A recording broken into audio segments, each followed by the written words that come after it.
What's going on, Helmet Gang? We are back with another YouTube video. This time we are here with a comprehensive review, overview, first impression, whatever you want to call it, of my brand new Garmin 530 Edge bike computer. So off the bat, what I love is the size. This thing is small, but it's also not too small. Like the display is super clear for the size. I've definitely had computers where it's kind of like jumbled up, it's kind of like tight in there. But this one, like as you can see, I got my speed on there, I got my average speed, my distance, cadence, heart rate, time of day, and elapsed time. Now you can customize this, which I like too. This is a layout that I chose just because I don't have a power meter and I just kind of didn't want any weird averages or unnecessary things. But I love that you can kind of customize it. Like that is just so sweet to me. And it just like, it reads so well. I've had some where it's not super accurate, where it takes a little bit long to update. But obviously you would think that with the nicer value, a little bit higher end, this thing would kind of produce great updated stats, which it does. So the computer itself is $300 US, where the bundle is $400 US. I found a discount on a website that I got, so that's kind of what kind of made me pull the plug. But yeah, it's not cheap, but like I said, I think this thing is so worth it. Something else that's super cool, I mean obviously it's a Garmin, but it has a map, which I honestly didn't really know when I ordered it. I kind of didn't pay attention to that. But yeah, the map is super cool. It kind of shows where I'm at right now. You can literally see, it'll literally like rotate to show you like where exactly you're heading and where you are, which is just insanely cool to me. Let's take a look at the sensor so you guys can kind of see what kind of makes this thing run. We have the speed sensor. It's just one of the kind of basic ones where it has the rubber band that wraps around the whole middle of the wheel of the hub, and it just hooks on there. So when you spin, it obviously spins kind of with the wheel to kind of get that accurate speed reading. And I haven't had any problems. It doesn't seem to slide off. I've had a couple ones where it gets a little bit loose over time, but this one is solid. And then we have the cadence sensor. I initially had it on this side, so I kind of had it rotated. But having it on this side, my foot doesn't seem to hit the pedal, like the crank arm. But yeah, it seems to just kind of flow through pretty nicely. Haven't had any problems interfering with my bike or anything like that. Now the only thing that I've changed, I have my own mount on here. I got this one on Amazon separately, purposely because I want to have my camera mounted hanging down low. But it mounts in super easily. You just kind of line up these like ridges with the ridges on there, put it on and twist, and it locks right in. So it's really solid. Sometimes computers will get a little bit loose, but this one, it's not going anywhere. I've hit some pretty nice bumps and that thing is locked in there. There's another mount that goes here and kind of hooks over a little bit, but I decided to get this one because I like the out front look and I wanted to, like I said, have the camera up a little. Something else that's super cool, the battery life on this thing is insane. I haven't charged it once in my 3 rides. I charged it to full when I first got it just to make sure it was ready to rock. But yeah, literally haven't had any problems with battery.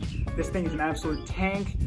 It's still like 48%. So I'm not doing any crazy rides or anything where it's too long. But still, like, you would definitely expect it to take a little bit longer. And it does have a auto brightness and the energy saving mode, which I've been using. So when you are riding and over time, it'll basically turn off after like 10 seconds of you not hitting a button or anything. Now this thing isn't touchscreen, it does have buttons on the sides. On the left side, it has buttons to scroll, so you can kind of choose your window option. And then this top one is the power / like screen, like kind of like initiating one. And then on the other side, this is like your enter button, you pretty much select.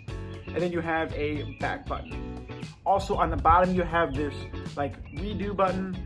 It's kind of like to reset things. And then you also have the stop and start button there on the other side, which I've been using.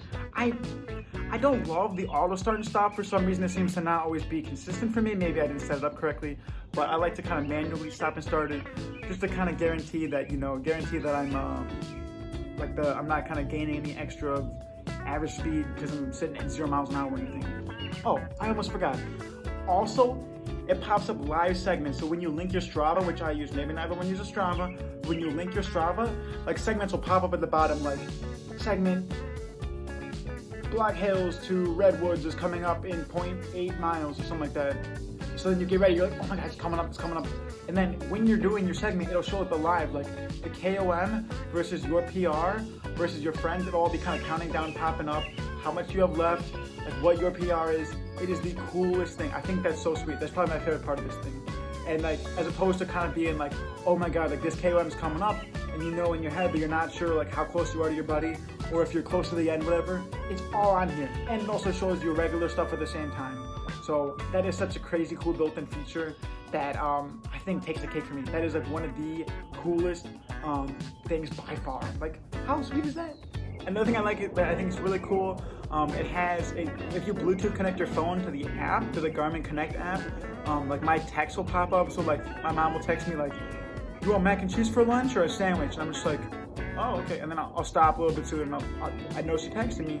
Or I can also see like, if like my friend Snapchats me, I'm like, oh, like he Snapchatted me, or you know, she wants to talk, like, let's go. I think that's pretty cool too.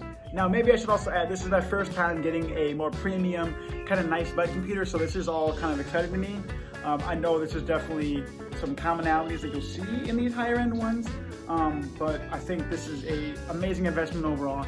If you're looking to kind of upgrade your kind of basic bike computer, go to like a more like Bluetooth connection, wireless type of one, and get some kind of more stats as you're riding so you kind of know what's going on, I definitely would recommend the Garmin 530 Edge. There's no touchscreen, like I said, but I think that's totally fine. That's the only difference with, I was trying to figure out if I wanted to get the Edge 830, but for me, the 530 is absolutely perfect as a pretty avid rider, 200-mile weeks during the summer. But yeah, this thing is a tank. Like I said, this thing is phenomenal. If you are interested, I'll have the link that I use down below if you want to get yours. And yeah, I think that's about it. So anyway, guys, I hope you enjoyed this video. I appreciate you watching till the end, and all the support on the TikToks, the Instagram. If you're not following those, at Helmet Save Lives, same as the YouTube, obviously. Stay tuned for a podcast coming next week. I'm going to be cranking those out again, and hopefully we have a helmet giveaway coming soon. If you're not following my TikTok, like I said, at Helmet Save Lives, I'm gonna get 5K followers. I'm giving away a helmet, maybe a couple. We'll see what happens. But you guys gotta hit it first. You guys gotta get there for me to give it away. And also, down below, I got the merch links. We have the white t-shirts. We also have colored t-shirts. There's like black, pink, blue, green, yellow, purple, a bunch of them. So if you're interested in the Helmet Save Lives shirt, cap those. We still have the red bubble stickers. If you're interested in those, people are still buying those every once in a while. Get the red bubble stickers. We got the Helmet King logo, which I have on my helmet, which I absolutely love. We got the Helmet Save Lives, my helmet logo. We got the classic rainbow and the Peugeot one, a bunch of them. So if you're interested, crush those. Also, use my code Helmet Save Lives. I'm rocking my RoadID right now. I always am. Helmet Save Lives for 25% off your RoadID. These things are amazing. Totally customizable. They got so many colors, a couple different variants. If you want the kind of watch fancier one, they got that, the Elite. They also have the stretch one, like the more rubber band kind of option, the wristbandy one, and just kind of the classic Apple Watch claspy one. So clamps, you know what I mean. Anyway, get your RoadID. Come on, rock. Anyway, guys, I'll see you in the next one. Always wear a helmet. Helmets save lives. See you.